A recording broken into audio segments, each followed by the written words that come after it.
Hi hello good morning ಎಲ್ರಿಗೂ. ಚಿನ್ನು vibes YouTube ಚಾನಲ್ಗೆ welcome.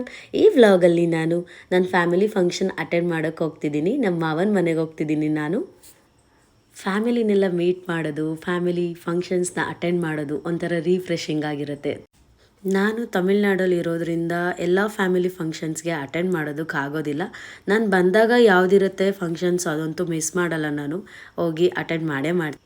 Okay, ಈಗ ದೇವ್ರ ಪೂಜೆ ಮಾಡಿ ದೇವ್ರಿಗೆಲ್ಲ ಆರತಿ ಮಾಡಿಬಿಟ್ಟು ಬೇಗ ಬೇಗ ಎಲ್ಲರೂ ನನಗೆ ಸಬ್ಸ್ಕ್ರೈಬ್ ಮಾಡ್ಕೊಳ್ಳಪ್ಪ ಅಂತ ದೇವ್ರಿಗೆ ಬೇಡ್ಕೊಂಡು ನನ್ನ ಮಗಳಿಗೆ ಊಟ ಮಾಡಿಸೋದು ನನಗೆ ದೊಡ್ಡ ಟಾಸ್ಕು. ಅದನ್ನು ಫಸ್ಟ್ ಮುಗಿಸ್ಬಿಟ್ರೆ ನಾನು ಊಟ ಮಾಡಿದಷ್ಟೇ ಸಮಾಧಾನ. ಅವಳಿಗೆ ಊಟ ಮಾಡಿಸಿ ನಾನು ಬ್ಯಾಟಿಂಗ್ ಶುರು ಮಾಡಿದೆ. ನನ್ನ ಜೊತೇಲಿ ನಮ್ಮಮ್ಮ, ನಮ್ಮ ಅತ್ತೆ, ಎಲ್ಲ ನಮ್ಮ ಮಾವನ ಮಗ, ನನ್ನ ತಂಗಿ ಎಲ್ಲರೂ ಕುತ್ಕೊಂಡು ಒಟ್ಟಿಗೆ ಮಾತಾಡ್ಕೊಂಡು ಹರಟೆ ಹೊಡ್ಕೊಂಡು ಊಟ ಮಾಡಿದ್ವಿ. ನನಗಂತೂ ತುಂಬ ಖುಷಿ ಆಯಿತು. ಈ ಪರ್ಕೆ ಏನಕ್ಕೆ ತೋರಿಸ್ತಿದ್ದೀನಪ್ಪ ಅಂದರೆ ನಮ್ಮ ಅತ್ತೆನೇ ಮಾಡಿರೋದು. ಅದು ಪರ್ಕೆ ಮಕ್ಕಳಿಗೆ ದೃಷ್ಟಿ ತೆಗಿಯೋಕ್ಕೋಸ್ಕರ ಅದನ್ನು ಕೊಟ್ಟು ಕಳಿಸಿದ್ರು. ನಮ್ಮ ಅತ್ತೆ ಇಲ್ಲಿವರೆಗೂ ಯಾವತ್ತೂ ನಮ್ಮನ್ನ ಬರೀ ಕೈಲಿ ಕಳಿಸಿದ್ದೇ ಇಲ್ಲ. ಓಕೆ, ಎಲ್ಲರಿಗೂ ಬಾಯ್ ಮಾಡಿ ಹೊಟ್ವಿ. ಈ ವ್ಲಾಗ್ ನಿಮಗೆ ಇಷ್ಟ ಆಗಿದ್ರೆ ಲೈಕ್ ಮಾಡಿ, ಶೇರ್ ಮಾಡಿ, ಸಬ್ಸ್ಕ್ರೈಬ್ ಮಾಡಿ. Thank you for watching. Bye.